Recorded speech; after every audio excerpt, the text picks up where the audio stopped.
স্ত্রীকে তালাক দিয়ে শাশুড়িকে বিয়ে, ভিডিও ভাইরাল। স্ত্রীকে তালাক দিয়ে শাশুড়িকে বিয়ে করেছেন এক যুবক। এ ঘটনার একটি ভিডিও সামাজিক যোগাযোগ মাধ্যমে ভাইরাল হয়েছে। এই আলোচিত ঘটনাটি ঘটেছে ভারতের উত্তর প্রদেশের কানপুর দেহাতে। ভারতীয় একাধিক গণমাধ্যমে প্রচারিত প্রতিবেদন থেকে জানা যায় এ তথ্য। রোববার ৭ জুন সামাজিক যোগাযোগ মাধ্যমে ভাইরাল হওয়া ভিডিও ক্লিপে দেখা যায় নবদম্পতি, জামাই ও শাশুড়ি, বিয়ের রেজিস্ট্রির কাগজ হাতে নিয়ে ক্যামেরার সামনে দাঁড়িয়েছেন। তারা জনসমক্ষে নিজেদের সম্পর্কের কথা স্বীকার করে সবাইকে এই বিয়ে মেনে নেওয়ার অনুরোধ জানান।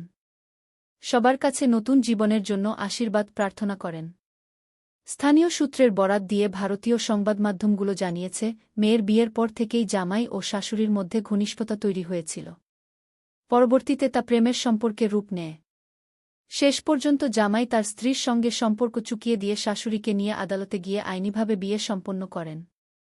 এই ঘটনা নিয়ে এলাকায় ব্যাপক গুঞ্জন তৈরি হলেও এখন পর্যন্ত থানায় কোনো আনুষ্ঠানিক অভিযোগ বা মামলা দায়ের করা হয়নি। পুলিশ বা প্রশাসনের পক্ষ থেকেও কোনো আইনি পদক্ষেপের কথা জানানো হয়নি। ভিডিওটি ভাইরাল হওয়ার পর সামাজিক যোগাযোগ মাধ্যমে ট্রল, মিম ও প্রতিক্রিয়ার বন্যা বয়ে যাচ্ছে।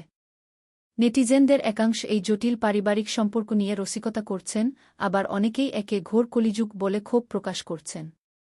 এক্স টুইটার ব্যবহারকারী একজন লিখেছেন, আদালতের কেরানি হয়তো ভেবেছিলেন আজ সাধারণ কোনো আইনি কাজ করবেন।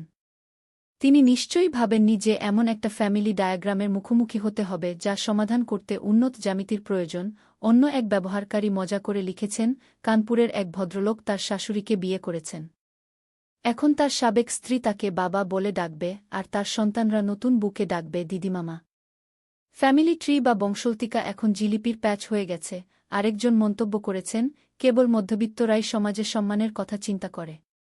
গরিবরা পাত্তা দেয় না, কারণ তাদের অনেকেই এটাকে স্বাভাবিক ভাবে। আর ধনকুবেররা কেয়ার করে না, কারণ তারা এটাকে বলে মডার্নিজম বা আধুনিকতা। আমাদের নিউজ দেখার জন্য ধন্যবাদ। এতক্ষণ আপনাদের সাথে ছিলাম আমি ফারজানা আক্তার অধরা।